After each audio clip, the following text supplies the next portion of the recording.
Dalam perjalanan sebuah bangsa, hadir insan-insan yang tidak sekadar hidup untuk dirinya, tetapi mengabdikan seluruh hayatnya demi agama, bangsa, dan negara.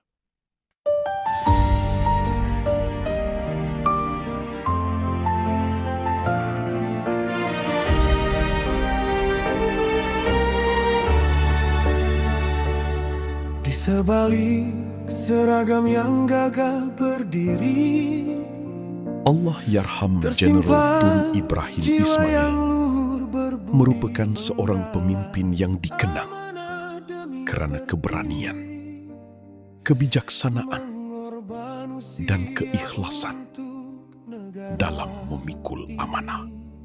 Langkahmu pernah memimpin zaman, membawa harapan kepada angkatan. Lahir daripada rasa cinta kepada tanah air, setiap pengorbanan menjadi sebahagian daripada sejarah yang akan terus dikenang. Setiap langkahnya membawa tanggungjawab. Setiap keputusan lahir daripada rasa cinta kepada tanah air. Beliau merupakan tokoh ketenteraan yang disegani, dihormati dan digeruni pada satu ketika dulu. Dan waktu dia menjadi setiausaha kepada Majlis Gerakan Negara itu, ia dapat ditangani dengan baiknya, dengan cepatnya. Pemulihan peristiwa 13 Mei itu. Yang beliau ambil, keputusan yang beliau ambil merupakan satu pengajaran kepada bawahan.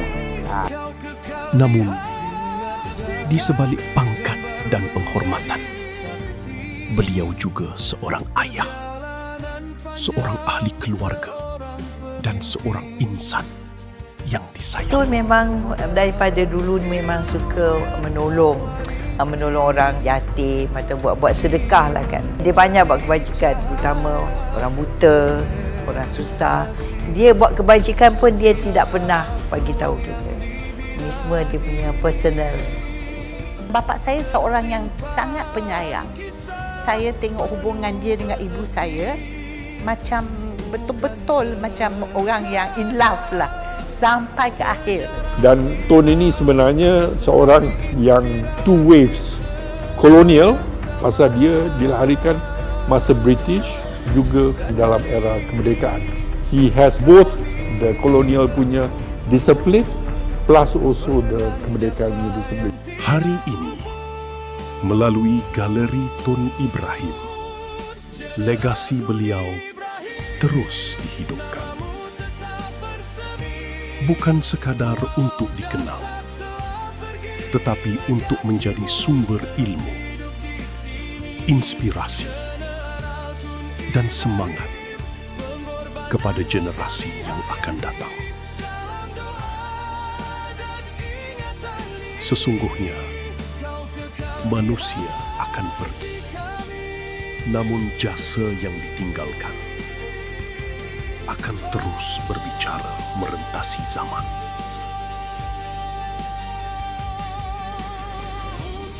Harapan saya kalau orang boleh ingat bapa saya atas segala jasa-jasa dia, saya bersyukurlah atas semua kan.